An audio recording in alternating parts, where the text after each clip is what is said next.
Bienvenue au Langue à Langue, le podcast. Un podcast où on parle de la scène, on rencontre des artistes de tout genre, on jase de stratégie, d'essais et d'erreurs, mais surtout d'erreurs. Je m'appelle Thomas Langlois, je suis vraiment content d'être là. Je suis aussi avec le co-animateur Michael Laragibel. Salut tout le monde, content d'être de retour. Alors aujourd'hui, on va interviewer la slammeuse Amélie Prévost. Salut! Langue à langue, le podcast, c'est parti!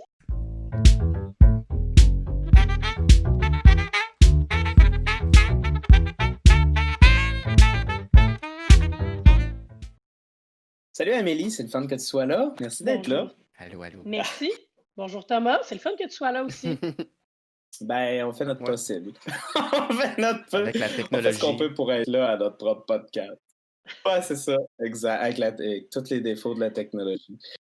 Ouais, ben, tu sais, comme on t'a dit, ben, le podcast, c'est un petit peu une occasion de parler de toi, un peu de parler de ta démarche, parler de l'évolution un peu de tes stratégies de scène, tout ça. Mais tu pourrais peut-être nous faire un petit topo, dans le fond, parce que toi, t'es slameuse, puis t'es aussi comédienne, dans le fond. Tu sais, peut-être nous faire ton petit parcours un peu, là.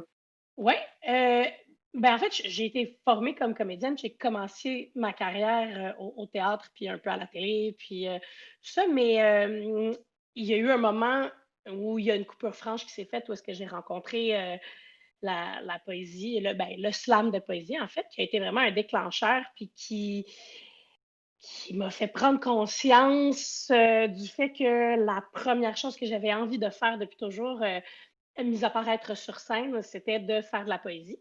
Puis là, Mhm. mais avant, je ne savais pas que ça se pouvait de joindre ces deux choses-là, être sur scène et la poésie. Ça m'avait toujours apparu comme des éléments séparés, des éléments distincts. Ah ouais. Puis, ouais, ben, puis tu sais, dans ma perception d'adolescente ou de jeune adulte, la poésie, ça restait quelque chose que tu caches dans le fond d'un tiroir, tu sais, qui est un peu secret, qui sert à rien, à laquelle personne s'intéresse de toute façon. Donc, j'avais pas envisagé de prendre cette voie-là. Puis, comme je suis passée par le théâtre d'abord, puis j'adorais ça. Là, ça reste comme une chose que le théâtre reste un amour. C'est comme mon premier amour, là, tu sais. On Ouais, y revient ça toujours, là, marque. tu sais. Après ça, tout est comparé à ça, là. C'est comme la C'est référence de vrai. base. Je sais plus où est-ce que je m'en allais avec cette idée-là, mais en fait, ouais, c'est ça. Ben, quand j'ai rencontré le slam de poésie, ça a pris 2 semaines, puis j'avais reviré complètement ma vie de bord, puis je m'étais mise Hmm. à écrire, puis très rapidement, c'est ça qui a pris toute la place dans ma vie professionnelle. Fait que ça a vraiment été le slam en tant que tel. Ben, la poésie, le slam, c'est de la. Je trouve que selon moi, c'est de la poésie. Là, ça, c'est Mais un je veux dire, débat dans lequel on peut c'est un rentrer ou débat. pas. Mais ce que je veux dire, c'est que pour toi, dans le fond, c'est ça. Donc, ça a vraiment plus été le. Tu as découvert le slam avant d'embarquer vraiment dans de la poésie. Je sais pas. Oui, oui, c'est par là que ça a passé, mais c'est-à-dire que je consommais de la poésie, j'en écrivais, mais pour moi, le slam, c'était autre chose. Tu sais, j'ai Mhm. commencé à écrire complètement différemment parce que j'ai abordé l'écriture pour le slam à travers le filtre de l'actrice d'abord et avant tout. Tu sais, j'ai fait, OK, ça, c'est comme une occasion d'aller prendre la parole qui est facile, qui est accessible.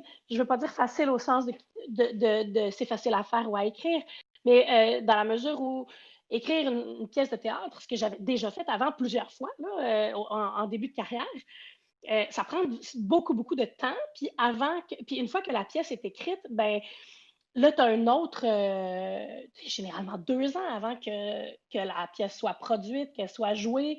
Puis là, ça prend des budgets énormes, c'est compliqué, puis c'est long. Fait qu'entre l'idée de la prise de parole et l'accomplissement de la prise de parole, il y a beaucoup, beaucoup de temps. Alors qu'avec la forme courte, puis avec le concept du slam de poésie, où est-ce que tu as besoin d'avoir juste, dans le fond, 2 textes de 3 minutes dans ta soirée, pour Mhm. participer, mais là, j'avais accès comme à tester ma parole presque en direct, là, l'écrire, puis le lendemain, aller sur scène, le jouer, le dire. Évidemment, le slam, l'événement slam a été un déclencheur, puis après, tout ça s'est ramifié dans plein, plein d'activités Mhm. différentes qui sont devenues la poésie publiée, qui sont devenues les spectacles de spoken word, de poésie orale, puis aussi les tournois de slam qui ont continué Mhm. d'exister dans ma vie, là. Ouais, non, c'est vrai, t'as raison. Faut vraiment pas embarquer dans le débat parce que ça finit plus, mais je suis très d'accord. Dans le fond, l'art de la scène, le slam, c'est surtout l'idée de l'art de la scène, en fait. Puis c'est vrai que c'est plus instantané écrire pour le slam, j'imagine, qu'écrire pour le théâtre. Parce que le théâtre, c'est un long processus, une production théâtrale, tandis que le slam, comme tu le dis, tu sautes sur scène immédiatement. Puis tu peux écrire la poésie dans le cadre du slam, mais tu peux écrire. En fait, je sais pas, on pourrait peut-être, pour en parler un petit peu, on pourrait peut-être regarder un de tes plus vieux vidéos. Oui. Pour voir un petit peu, là, pour montrer aussi aux gens un petit peu ce que tu fais. Parce que je pense que c'est intéressant de parler de slam, de théâtre, de poésie, surtout en regard de ce que tu fais, en fait. Oui, parce que je pense que c'est un bel amalgame de tout ça. En fait, c'est que nommer ce que je fais en disant, tu sais, c'est de la poésie ou c'est du théâtre ou c'est du monologue ou ça reste un exercice très délicat parce qu'il y a toujours quelqu'un qui ne sera pas d'accord avec ce qu'on dit. C'est inévitable, mais je pense que la formule anglophone spoken word est la meilleure pour parler de ce que je fais.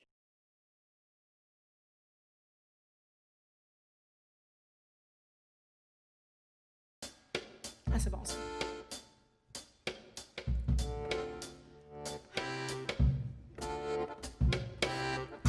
Tu es arrivé en courant comme un gamin.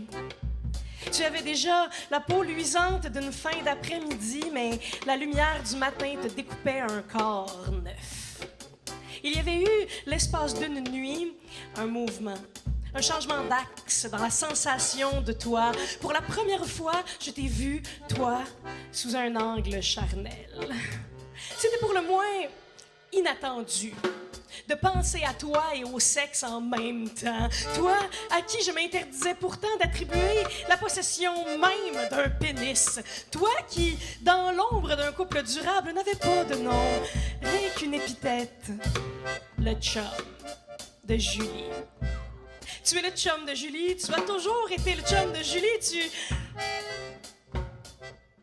étais le chum de Julie. Tu es arrivé, donc, en courant comme un gamin. Tu as laissé choir ta besace virile et salué d'une main grande, forte et belle, la compagnie souriante des pique-niques du printemps. Et tu as enlevé ton t-shirt.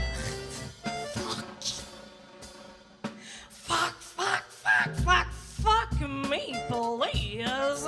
Je me suis liquéfiée, littéralement. Tu m'as rebondi dans le thorax comme une crise d'angoisse, comme une peine d'amour, comme une peur phobique qui te pousse vers la sortie de secours. J'ai eu les yeux remplis de la torsion de ton dos et de l'apparition de ton clin d'œil vert tendre par-dessus une épaule puissante. OK. On va mettre une chose au clair, toi puis moi. Jouer une game de hockey en bedaine, ce n'est pas légal. Pas quand on est l'ex-chum de Julie et que moi je file infidèle, OK? OK, je pouvais pas te dire ça. Je pouvais juste m'écraser dans l'herbe et en fumer un peu, histoire de te regarder plus flou et d'espérer que ça passe. Mais il faisait chaud. Il faisait moiteur de ton corps qui se donne et de ton front plissé par l'effort. Il faisait je m'en calisse de Julie qui pleure dans le noir.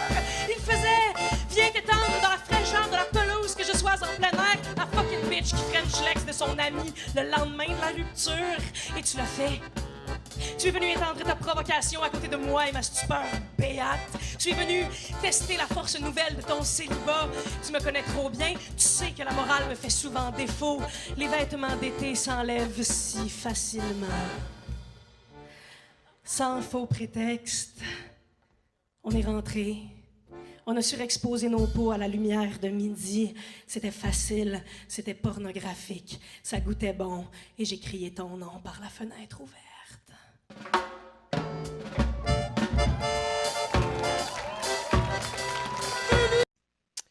Alors, voilà. J'ai pas encore la technique pour faire un fade-out, mais... Ça, on va... Quel beau texte! Écoute, c'est un... c'est un des textes que j'ai écrits qui a eu le plus comme un espèce de succès unanime. pour des raisons que je m'explique mal parce que, tu sais, c'est pas nécessairement le meilleur texte que j'ai écrit d'un point de vue littéraire, tu sais. Mais il y a quelque chose, je pense, de satisfaisant dans ce texte-là, d'une espèce de sincérité sans phare, là, tu sais, sincérité un peu brute. Puis c'est sûr que ça marche toujours quand tu joues le rôle de la mauvaise personne sur scène. Tu sais, Mhm. ça Mhm. marche, là. On aime ça, puis bon, c'est amusant, là, je pense, quand même. C'est un élément que tu as répété? Y a-tu d'autres slams où tu es vraiment plus la mauvaise personne? Puis... Oui, clairement.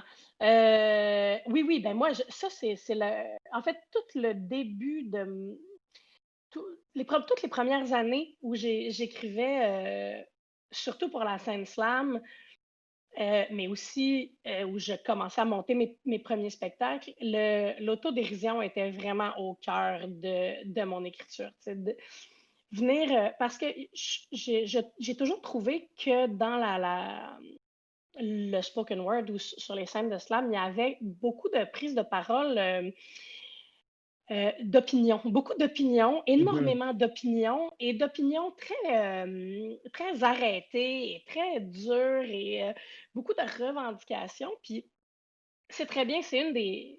Ça sert à ça aussi la scène, là, tu sais, de brasser des idées et tout. Mais moi, je me sens pas. Je trouve que ça manque souvent un peu d'humour, puis ça manque un petit peu de recul des fois, puis d'autodérision. Puis je trouve que d'être capable. euh, ben, en fait, non, c'est ça. Je veux pas faire la même chose en disant que c'est pas ça qu'il faut faire, mais moi, je me sens pas. Je me suis jamais senti la légitimité de donner mon opinion tant que ça. Mhm. Je l'ai faite quand même, là, je l'ai fait quand même à travers l'écriture, mais je préfère toujours commencer en disant, écoute, moi, je j'ai pas de morale à te faire. Euh, Puis à partir de là, je peux donner mon opinion. Là, je me sens mieux. Tu sais, fait que ça passe par là un petit peu tout le temps, malgré moi. Là. Puis, C'est ben, tu as ça. dit Ouais. que dans les premières années, tu utilisais beaucoup la technique de l'autodérision, tout ça. C'est-tu quelque chose que tu as tranquillement délaissé? Y a-tu une écœurantite d'utiliser cette méthode-là? Ou tu l'emploies tout le temps, un peu tout le temps? Euh, non, ben, je pense, ben, comme tous les auteurs, je pense qu'on commence toujours par parler de soi, puis à un moment donné, on finit par se tanner parce qu'on n'est pas si intéressant que ça. Mhm. Fait qu'à un moment donné, il faut que tu te tournes aussi vers l'extérieur, puis que tu commences à. Puis je pense que ça va de soi, puis parce qu'on fait du monologue, parce qu'on est dans une forme où on est seul sur scène, puis on parle au public. Donc, nécessairement, il y a beaucoup de soi qui vient au début.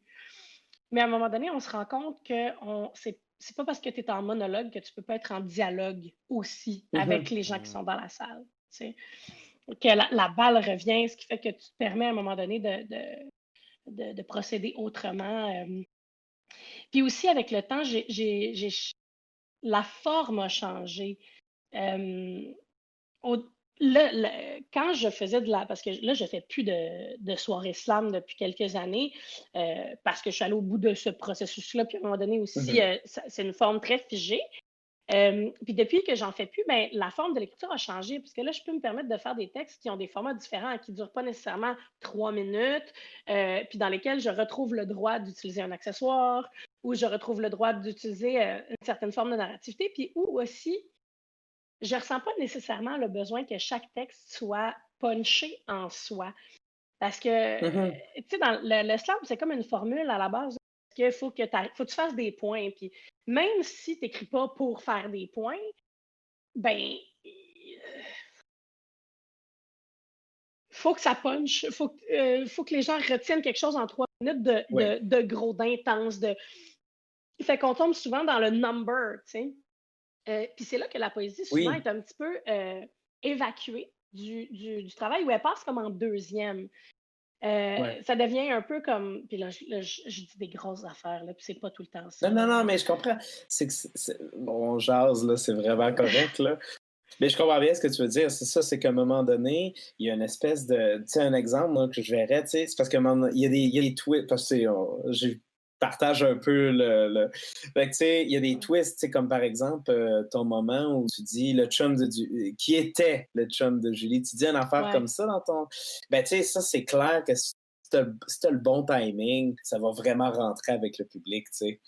C'est clair que dans le slam, ça devient une stratégie. C'est ce genre de stratégie-là qui deviennent des effets qui sont quand même, là, c'est un effet super bien amené, là, mais ça devient une valeur sûre dans le texte. On est plus, comme tu dis, dans le stand-up. Pas dans le stand-up, mais dans le... Oui, à la limite, oui, tu sais, mais c'est correct. C'est correct de dire ça.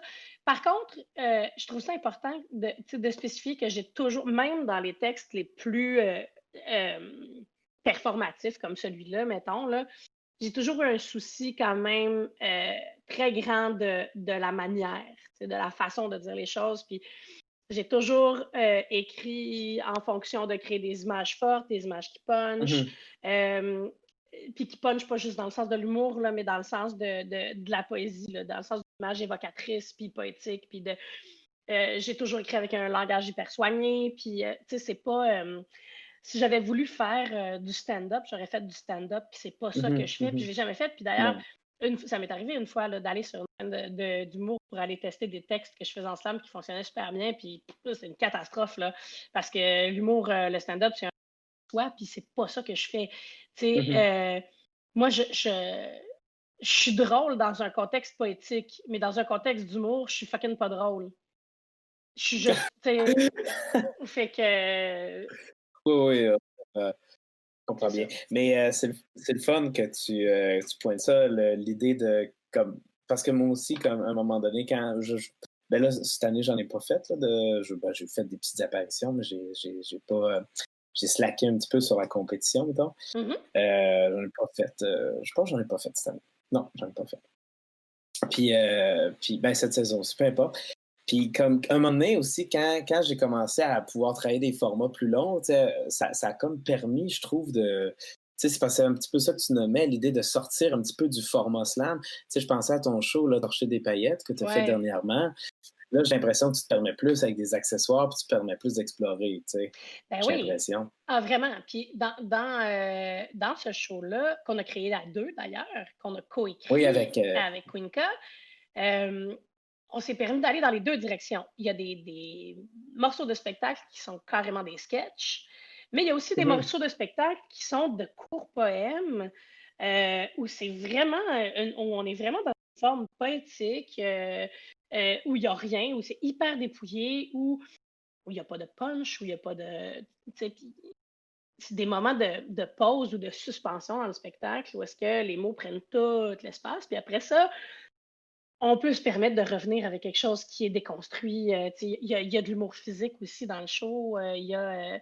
Mais la poésie reste au centre du spectacle. Puis tu vois, j'en ai parlé avec une autre personne lors d'une discussion comme celle-ci, un autre podcast, puis elle me disait, ah ben moi, j'ai pas vu de poésie dans votre spectacle. Puis j'ai fait, ah, mais c'est fou ça. C'est fucké, parce qu'elle est partout, sauf que parce qu'on est des actrices, la poésie, des fois, elle disparaît en dessous du jeu. Parce que quand le fun pogne, puis que la mise en scène embarque, puis que le visuel est là, ben, elle disparaît. Mais elle disparaît pas. Elle est là. Elle est juste accompagnée de d'autres choses. Elle devient tout à coup, je ne veux pas dire digeste parce que la poésie en soi n'est pas indigeste, mais elle devient comme facile. Elle devient facile.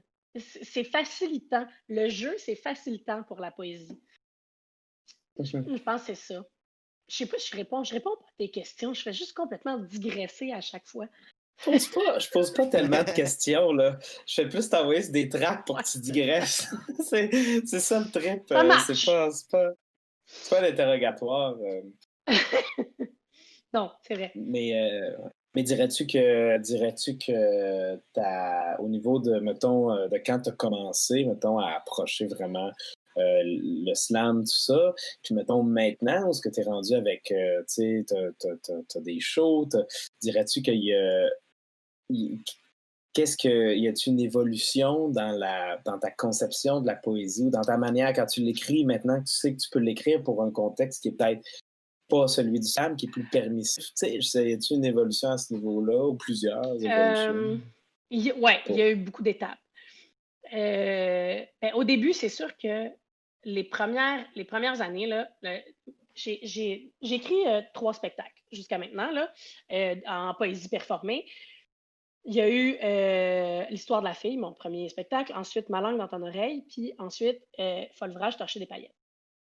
Euh, Toute l'écriture des textes, tous les textes du premier spectacle ont été écrits dans l'idée d'écrire comme il faut écrire, dans l'idée que je me faisais, l'idée préconçue que je me faisais de c'est quoi du slam ou comment moi je veux faire pour écrire du slam. Puis je pensais pas, j'avais pas réfléchi à. On dirait que dans ma tête, la poésie puis le slam, c'était 2 affaires.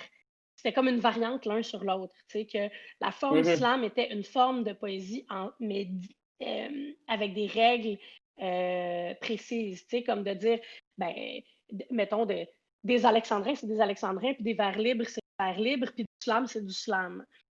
C'est des contraintes d'écriture. Exactement. Puis donc, je fonctionnais avec des altérations, avec des rimes, avec plein d'affaires qui, dans le fond, me ressemblaient pas tellement, mais que je pensais que c'est ça qu'il fallait que je fasse. Puis je trouvais ça cool quand les autres le faisaient, fait que j'essaie de le faire, tu sais, de même.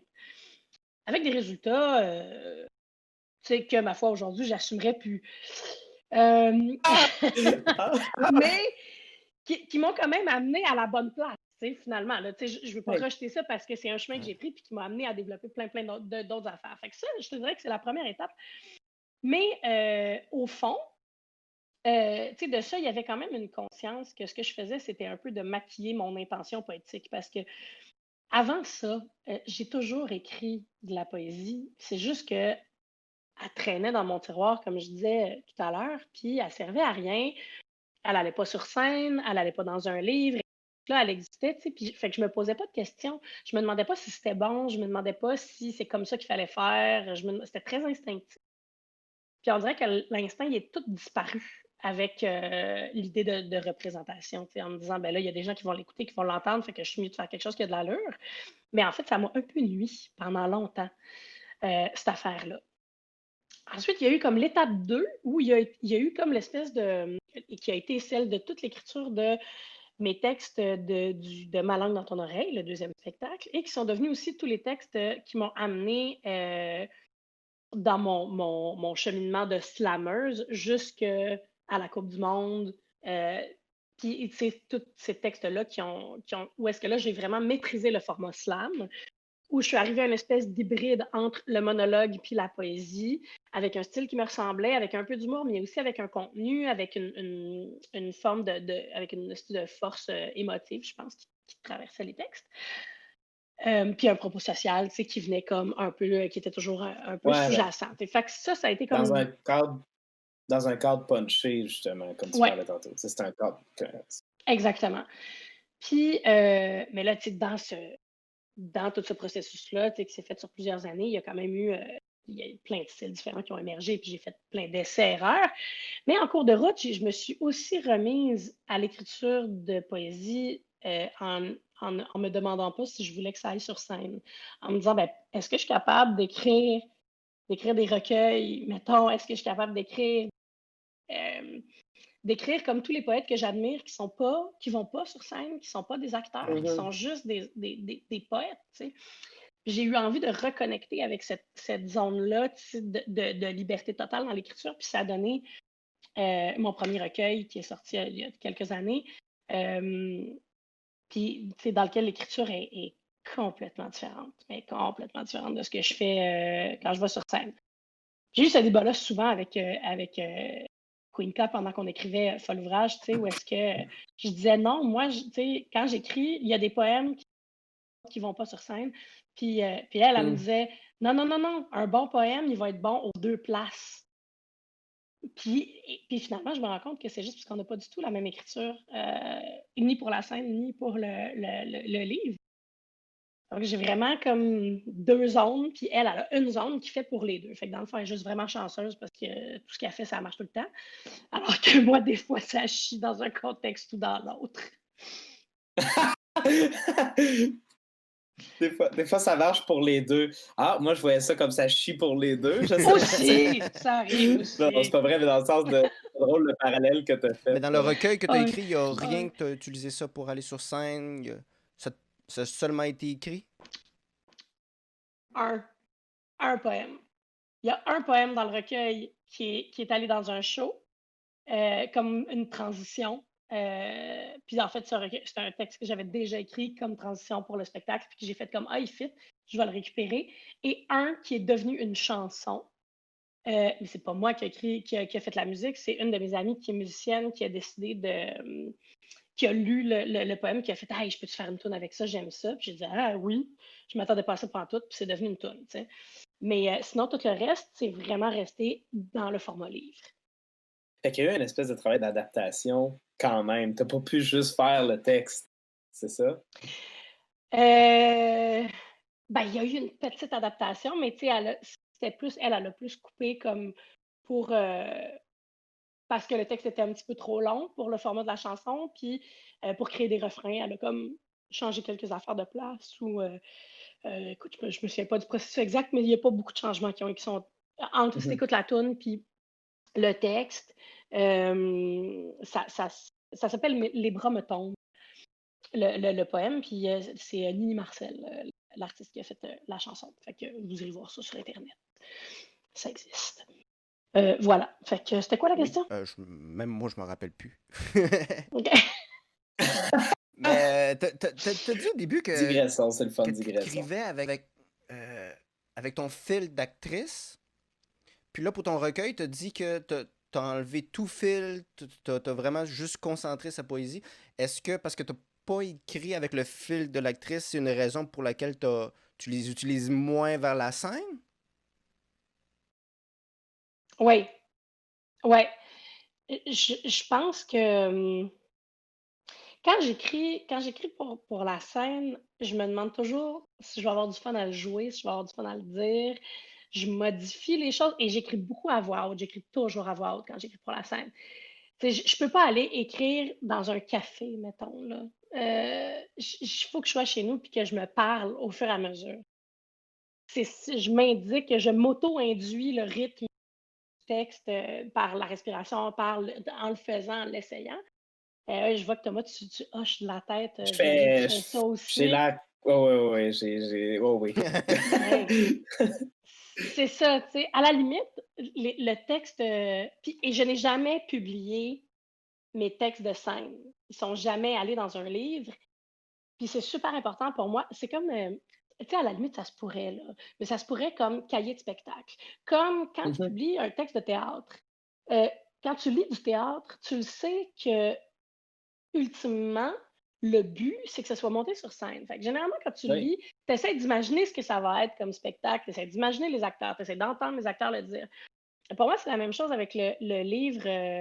Si je publiais des textes de spectacle, il faudrait que ça vienne avec une indication claire. Ceci est un livret de spectacle. Ouais, Parce pour qu'on que projette la chose. Oui, parce que je l'écris en fonction. Il y a des choses que je devrais écrire, mais que j'écris pas parce que je sais que je vais les jouer. Puis que si je les joue puis je les dis en même temps, ça s'annule. Fait il y a, à la limite, il faudrait que je mette des didascalies dans le texte ou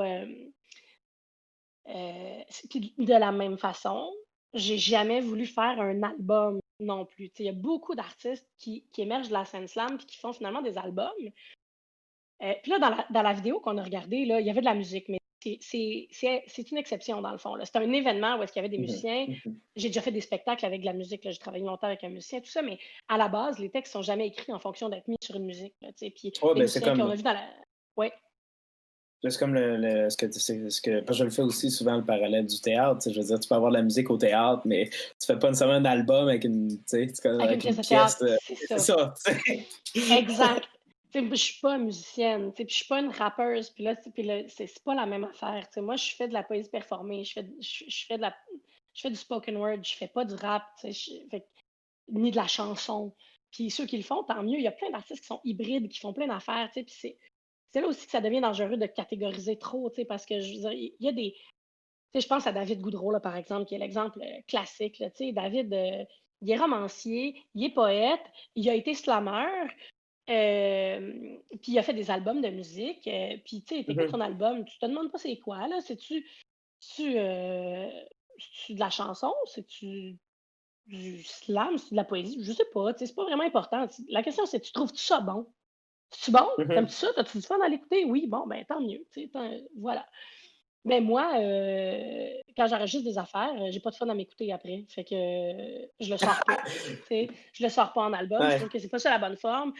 Il manque. Puis, tu sais, c'est pas vrai. J'ai enregistré un live en spectacle. Puis après ça, les gens qui venaient voir le show puis qui me disaient Hey, j'aimerais ça réécouter les textes. Là, je leur donnais accès tu sais, je leur donnais un numéro de téléchargement, puis ils pouvaient l'écouter après. C'est un peu le format d'un album, si on veut, sauf que c'est pas un album. C'est un live de spectacle, une Ouais, bande ça audio de capture une spectacle. partie. Ça capture une partie de l'expérience du spectacle, en fait. C'est surtout ça qui est Oui, le fun avec ça. Tu sais, c'est ouais, que c'est pas, c'est ça. c'est Parce que toi, t'es vraiment un artiste. Ouais. de scène. Ouais. Ben oui, vraiment, vraiment. Puis je trouve qu'il manque quelque chose, tu sais, quand il n'y a pas ma face, tu sais, quand il y a pas mon corps qui va avec le texte, quand il n'y a pas ma présence, je trouve que c'est incomplet, tu sais. Mais là, cela dit, il y a d'autres projets qui s'en viennent aussi dans ma vie où est-ce que, je ne sais pas si on est rendu à ce bout-là, mais dans notre conversation, mais là, j'ai un projet de livre, j'ai un nouveau livre, en fait, qui est en train de se faire, mais qui va venir, qui est un livre euh, avec de l'audio. J'allais dire un livre disque ou un livre CD, mais ça n'existe plus. C'est plus Un livre, un livre CD. un livre USB.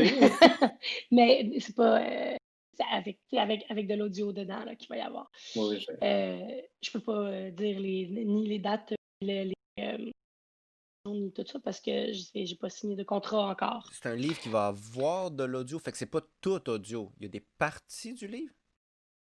Non, ça va vraiment, c'est vraiment un projet de.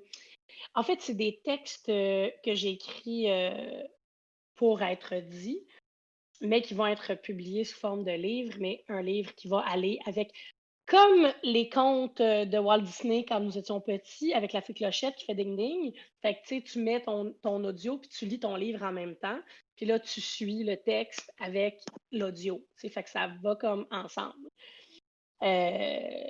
C'est un peu ça le concept. Mais je me rends compte que ouais, que j'aime ça quand ça prend quelque chose pour supporter le texte.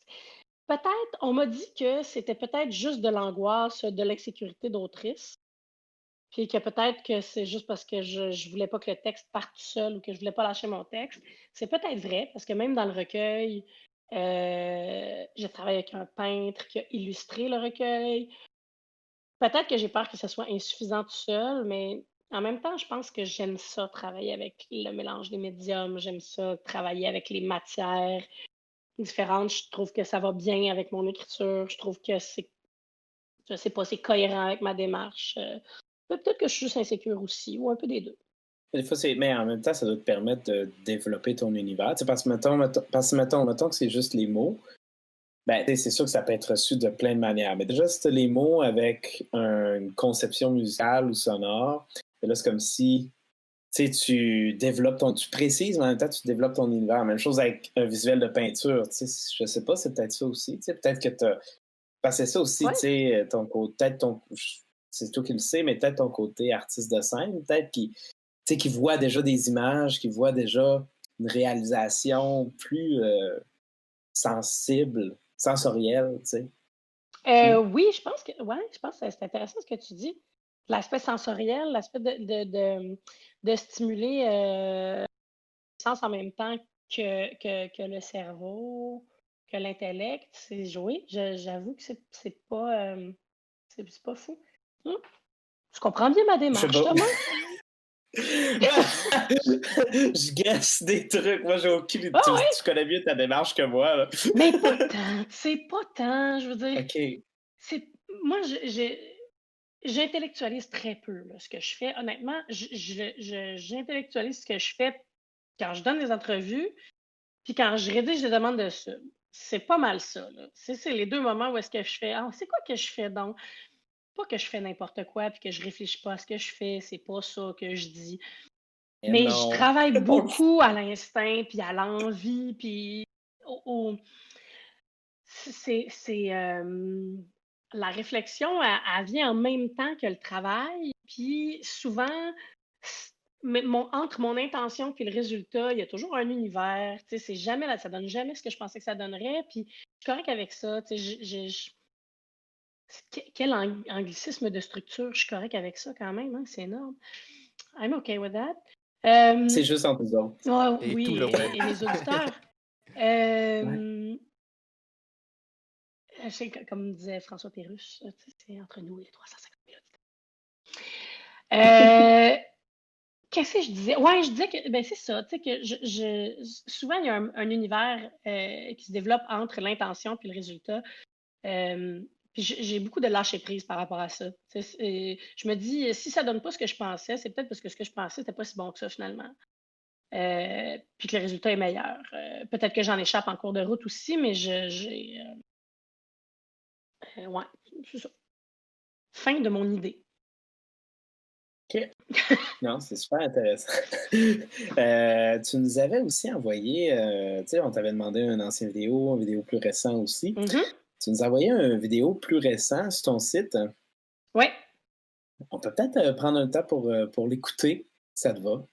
ouais. Il est long. On va-tu l'écouter tout? Il dure comme 6 minutes, je Ouais, pense. t'as raison, je viens de voir ça. Non, je pense qu'on peut juste le commencer. De toute façon, quelqu'un qui a envie de te suivre, j'imagine, peut aller taper ton nom, aller sur ton site, puis avoir accès à ça, j'imagine. Vraiment. Cool. Ok, parfait. C'est Cool. parti.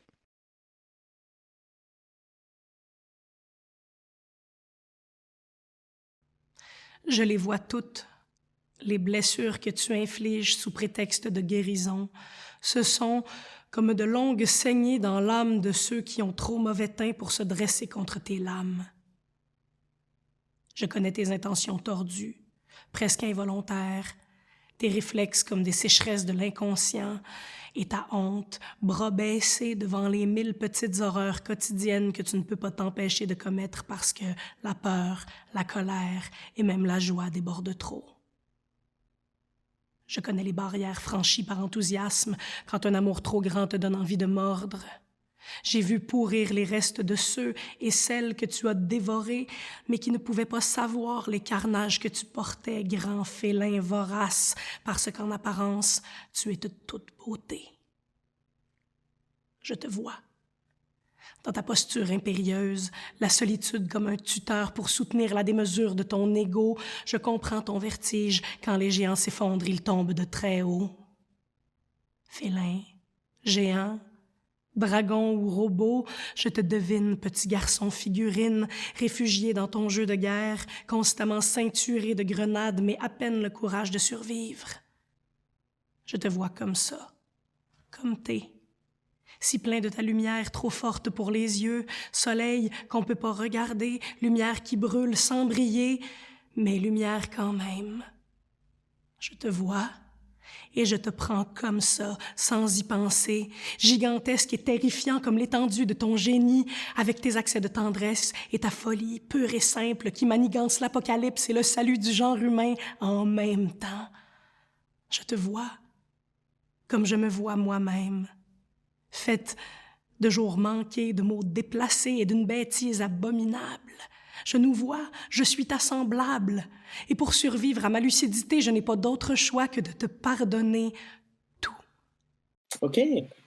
Ben, Mais ouais, moi. c'est une Ouais, vidéo qui a vas-y. été réalisée par Roderick Chen, qui est vidéaste, dans le cadre de son projet de Monologue Project, où est-ce qu'il a demandé écoute, je pense qu'il est rendu à plus d'une 50aine d'artistes qui sont soit des acteurs, soit des poètes, des slammeurs, toutes sortes de gens, de dire un monologue, d'aller dans son studio et de dire un monologue devant sa caméra.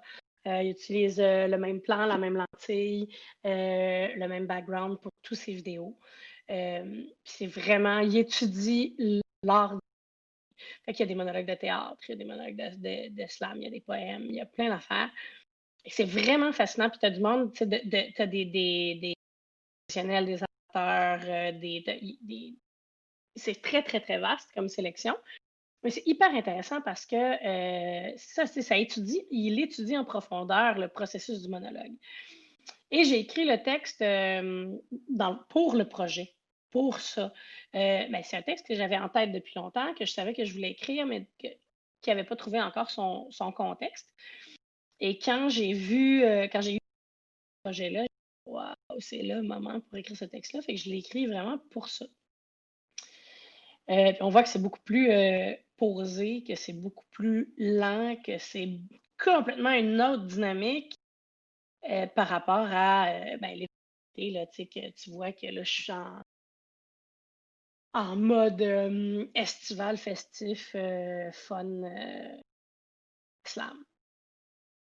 Ouais, puis c'est aussi parce que l'autre est clairement, parce que c'est ça, je me dis, l'autre est clairement fait, bon, tu l'as écrit, comme tu dis, pour la scène, probablement, puis avec l'idée d'un public qui réagit aussi, parce que là, c'est un monologue. Donc, c'est ça, j'imagine que tu as eu une adaptation à faire dans ton approche d'écriture, mais pourtant, on reconnaît, moi, je trouve qu'on reconnaît ta tendance poétique, tu sais, c'est pas comme... tu sais, les vêtements d'été, puis ce texte-là, c'est pas comme non plus deux aliens, là, moi, je trouve, là, tu sais, on voit que c'est toi qui l'as écrit, là, tu sais, oui, c'est moi, là, puis c'est deux textes écrits pour être dit dans des contextes pas pareils, dit un dans un contexte de slam, puis un dans un contexte de vidéo, fait que c'est sûr que c'est un peu différent, mais de toute façon, tous les textes ont une personnalité, là, tu sais, c'est pas...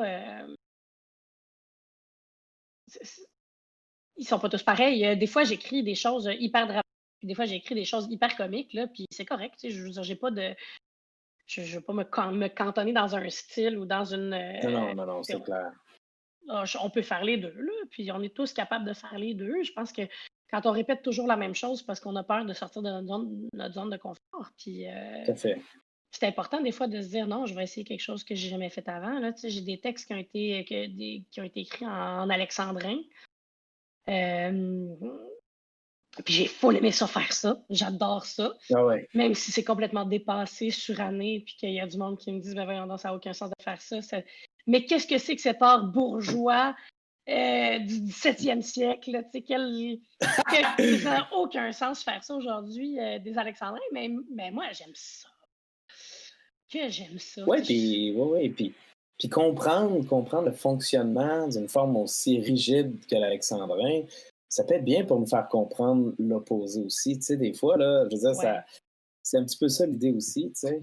Ouais. Je me demande, ce texte-là là, que tu as fait, mettons, celui-là que tu as fait, qu'on vient de voir, Les Géants, est-ce que c'est un texte qui pourrait seulement être fait dans ce contexte-là pour toi, vraiment monologue filmé, ou tu penses qu'il pourrait être transposé d'autres manières, dans d'autres, mais je sais pas. Oui, je l'ai fait sur scène par après. C'est ça, j'ai déjà entendu, il me disait de quoi? Je l'ai jamais fait, je pense pas l'avoir fait jamais devant toi.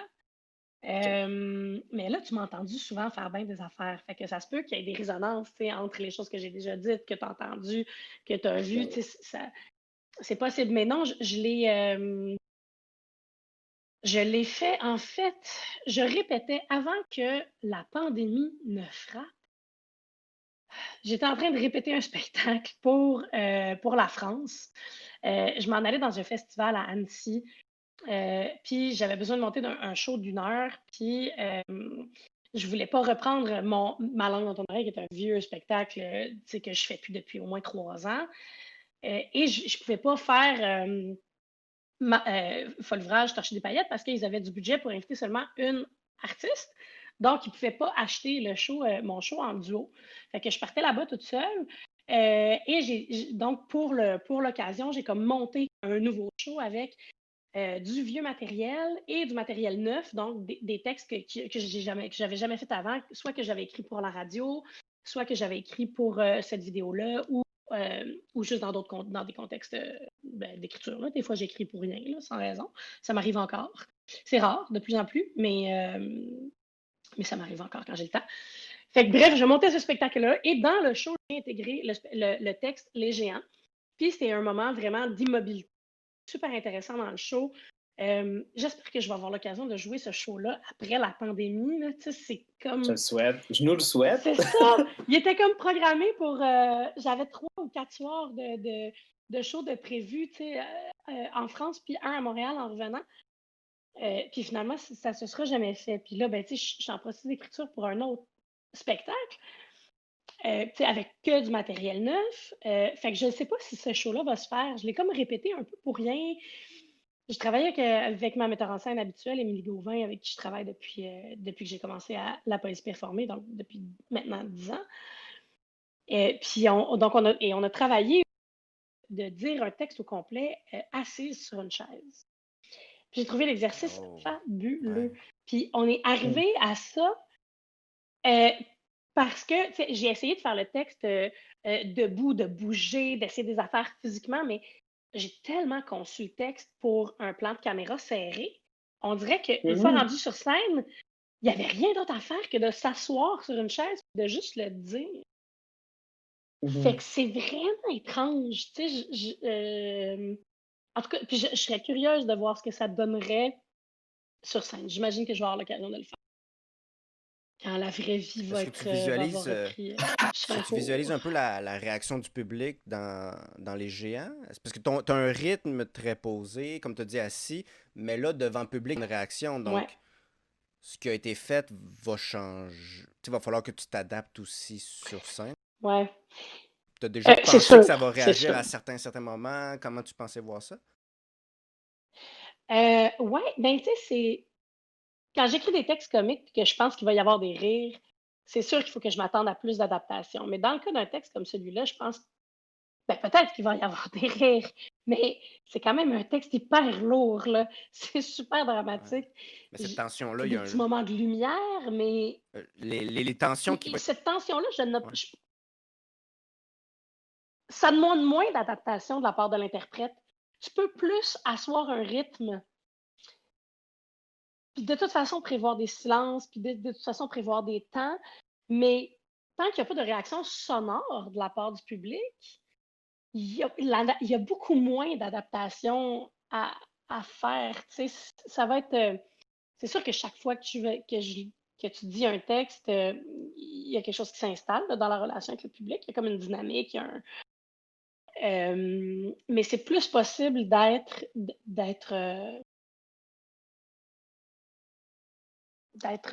se répéter, d'être toujours pareil. Je sais pas comment dire là. Avec un texte comme celui-là, je pense. Mais c'est une bonne question, Ben, Michael. merci. C'est une bonne question. C'est bug. Bravo, Mike. On peut arrêter. Hey, non, mais on serait pas mal rendu au moment défi. Parce que comme tu le sais, avec les soirées langue à langue, tu sais, on propose un défi. Tu sais, les humoristes font du slam, les slameuses font de l'humour. Mhm. Fait que là, nous autres, notre concept dans notre émission, c'est qu'on va se projeter avec toi. Si, mettons, te projeter dans une autre carrière que la carrière que tu as. Qu'est-ce que, en fait, comment avec ton bagage, là on s'amuse, là, on construit un peu, mais comment est-ce que, si, mettons, là, tu partais en carrière en tant que clown, tu développes ton clown, puis tu crées des shows, là, pas clown de cirque, hein, vraiment clown, un personnage, personnage théâtre. Ouais. Ouais. À quoi ça ressemblerait? À quoi ça ressemblerait ça à partir de toi, ce que tu es comme artiste? C'est drôle. Ben, j'ai fait, je me souviens, là, ça me ramène en arrière, là, je me rappelle à l'école de théâtre, quand on a eu des sessions de clown, là, des cours de clown, puis des exercices de tout ça, puis c'est une zone qui est tellement loin de moi parce que j'ai tellement besoin de tout verbaliser tout le temps. Puis dans le clown, il y a comme quelque chose qui est hyper brut puis hyper physique. Puis j'avais bien de la misère avec ça. L'humour physique, là, c'est pas ma première. C'est pas l'affaire la plus facile pour moi. Fait que c'est sûr que je trouverais ça tough. Je pense que mon réflexe, là, je dis des choses pour masquer le fait que j'ai aucune idée comment répondre à cette question-là. On imagine un peu la chose, on s'amuse. Ouais. On s'amuse. Mais je pense que j'irais me chercher un partner. Tu sais, je pense que j'opterais pour le duo de Ok. clowns.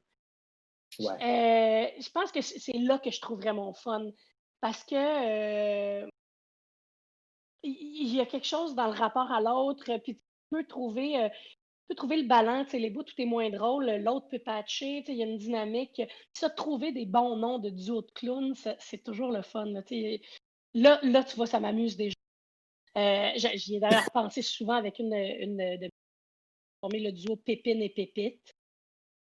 Pépine et Pépine et Pépite. Pépite, c'est comme un excellent duo dans ma tête qui marche. Tu sais, jambon et cabochon. Tu sais, ce genre de. Déjà, je trouve qu'il y a une dynamique. Tu sais, il y a des personnages. Il y a deux personnes. Il y a un rapport entre. C'est pas juste un rapport entre le public et le clown, c'est comme un rapport entre deux clowns ensemble. Puis avec le public, là, il y a comme une relation à trois que je pense qui est intéressante. D'ailleurs, dans Fol ouvrage, Torcher des paillettes, Ben, c'est ça, je voulais pas mettre le il y a quand même parallèle. certains éléments. Enfin, Je voulais pas mettre le parallèle, mais t'as dit tantôt qu'il y avait un petit peu d'humour physique dans ce show-là, puis vous êtes deux, puis dans le clown, c'est Ouais. exactement le même pattern que Ouais. t'es en train de ramener. Fait que, ouais. c'est vrai. Ben, ouais, je m'en sors avec des réponses faciles, hein. Mais non, Mais Mais j'aime ça. Je pense que je trouverais un certain plaisir dans ça parce que, tu sais, j'aime ça cabotiner, là, pour de vrai, là. Je veux pas manquer de respect à l'heure du et que je trouve ça, c'est infiniment difficile de faire ça. Infiniment difficile. Euh, pour de vrai, c'est extrêmement courageux se lancer dans ce genre d'expérience-là. Euh, mais c'est ça, c'est sûr qu'il y a quelque chose de libérateur dans le fait dans l'art de l'exagération. Ça, c'est une chose que je fais beaucoup, puis que je fais sur scène. Puis des fois, il faut que je me calme aussi, puis il faut que je me déme un peu parce que j'ai tendance à en mettre beaucoup trop, là. Souvent par insécurité, d'ailleurs, parce que j'ai l'impression que, tu sais, il faut comme que j'explique ce que je fais, là. C'est un très mauvais réflexe d'actrice, là. Euh, mais, ouais, puis je pense que dans le clown, il y a ça. Il y a comme cette affaire-là d'aller jusqu'au bout, puis de pouvoir comme exagérer jusqu'au bout de ce qui est possible, puis de dépasser des limites, puis d'aller trop loin. Puis ça m'amuse. Ça m'amuse comme artiste, là, de dire, OK, on va aller tellement loin qu'on va se demander si on a le droit d'aller là, faire ça, si on peut repousser ça. Ouais, ça, c'est... dans ce duo de clowns-là, là, Ouais. est-ce que tu penses que ta vision que tu as développée de l'écriture et de la poésie pourrait aussi trouver une manière de se faufiler à travers ça ou pas pantoute? Ouais, c'est sûr. Est-ce que l'écriture serait complètement différente? Est-ce qu'il y a pas de la parole? Ben, c'est sûr Que... que l'écriture serait différente. Ben, tu sais, c'est drôle, hein? Tu dis clown, puis je pense mime. Comme quoi, Plus mime? mais tu sais, comme quoi, je maîtrise pas, là, mais les ondes, les ondes tampons, là. Euh, mais je pense, tu sais, ce qui me vient en tête en ce moment, là, pendant qu'on parle, c'est le film Les Enfants du Paradis, que vous connaissez peut-être, dans lequel il y a cette fameuse scène de mime absolument extraordinaire. C'est une troupe de théâtre, puis t'as le clown, je me suis que je pense que c'est Étienne Decroix qui joue ça et qui est touchant, là, tu sais, c'est tellement beau. Pour moi, ce film-là que j'ai vu très jeune, ma mère m'a fait écouter, c'était un film de 4 heures en noir et blanc. Euh, mais je suis tombée, tu sais, j'ai vraiment, j'ai pogné de quoi là, en écoutant ça. Parce que j'ai comme compris ce qui était possible de faire avec pas de mots. Euh, Puis ça, c'est tellement loin de moi. C'est comme, je suis tellement verbomotrice, mais tellement verbomotrice. Ce verbomotrice, ça se dit-tu? Verbomoteur, verbomotrice, oui, ça se dit. Euh, Puis il y a quelque chose, je sais pas, je trouve que ben pour moi, c'est comme de la magie. C'est le mime, c'est comme de la magie, le clown. Euh, je comprends pas comment faire pour arriver là. Puis j'ai pas vraiment envie de le savoir, je veux juste le regarder, mettons. Puis ça, c'est depuis que j'ai vu ce film-là, depuis que j'ai vu cette scène de mime-là. En fait, il y a un gars, le gars est en train de faire, puis là, il y a devant lui dans le public. Il y a un monsieur qui se fait voler sa montre à gousset par un bandit, là, par je pense un kid de la rue, si je me souviens bien. Puis, pour avertir les gens de ce qui vient de se passer, il remime la scène, fait qu'il mime le monsieur, la montre, la main qui rentre dans le vêtement, voler le truc, puis les gens rient aux éclats, évidemment, super bien fait. Puis, c'est hallucinant. En tout cas, vous irez voir ça, Les Enfants du Paradis. Ah, ben écoute, c'est super intéressant. D'ailleurs, Hein? D'ailleurs, je veux pas me tromper. Peut-être que je me trompe, mais j'ai l'impression. Là, peut-être que si je dis une niaiserie, là, tu le couperas au montage, mais je pense que c'est Jacques Prévert qui a écrit les dialogues de ce film-là. Ce qui rend la chose encore plus intéressante d'un point de vue littéraire. OK. Il me semble que c'est ça. Ben, au pire, Je vais vérifier. Ouais, puis si jamais tu te trompes, on coupe tout ça, là. C'est ça. Ouais, c'est voilà. Mais je pense, il me semble que c'est lui. Ouais, voilà. Ben écoute, c'est pas mal ça qui met fin pas mal au podcast. En fait, c'était vraiment le fun de t'avoir. C'était vraiment le fun ben oui, de parler de toute l'écriture, toute l'évolution de l'écriture, toutes ces choses-là. J'ai vraiment, en tout cas, je pense même moi, j'ai trippé, je voyais. Moi, ce que j'ai remarqué, c'est t'écris beaucoup pour le médium et non t'écris puis tu l'adaptes au médium. Ouais. C'est vraiment à la base. Fait que j'ai trouvé ça super intéressant. Ouais, ben je pense que je fais ça. C'est vrai que c'est ça que j'ai dit. Ouais, non, c'est vrai. Ouais. Mais peut-être pas. Mais pour vrai, ça me stresse ces affaires-là d'entrevue puis parce que tu sais, je dis des affaires puis je suis jamais sûre vraiment de ce que je dis. Ça, tu peux le mettre dans le montage. J'affirme des choses puis après ça, je me réécoute puis je fais ouais, je pense-tu vraiment ça? Tu sais, toujours beaucoup dans le doute par rapport à ce que je dis. C'est pour ça que j'aime écrire. Pour ça que j'aime mieux écrire ce que j'ai à dire avant de le dire. Ça me permet d'y penser comme choisir.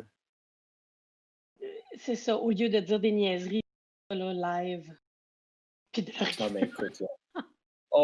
Ben oui, on pourra le garder. Il n'y a pas de problème. Je pense que c'est ça pour moi aussi. Là. Moi aussi, sur ma Mac aussi, je calcule un peu mes mots. Puis des fois, en faisant ça, même, je dis encore plus n'importe quoi. En essayant d'être sûr de ne pas dire n'importe quoi. Des fois, on dérape.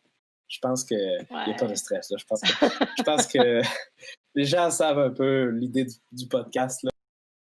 Ouais, il faudrait comme faire le podcast 2.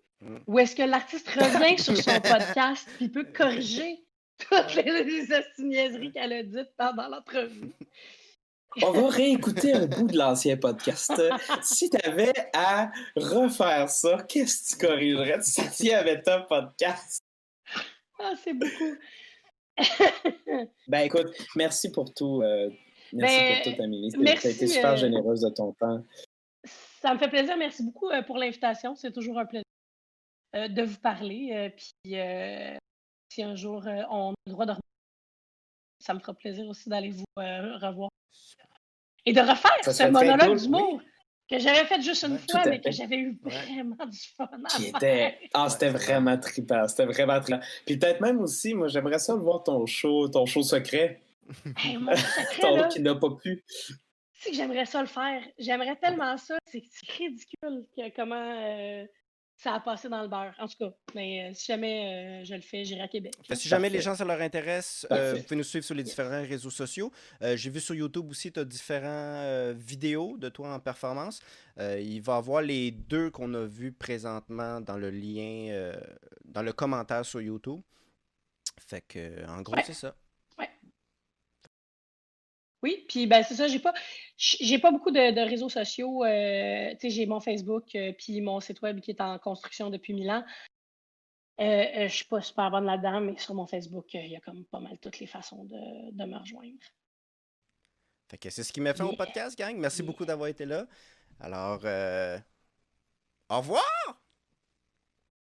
Je sais pas comment terminer ça Au encore. revoir. Au Je sais revoir. pas s'il y a une bonne façon. Le podcast Langue à langue, c'est fini.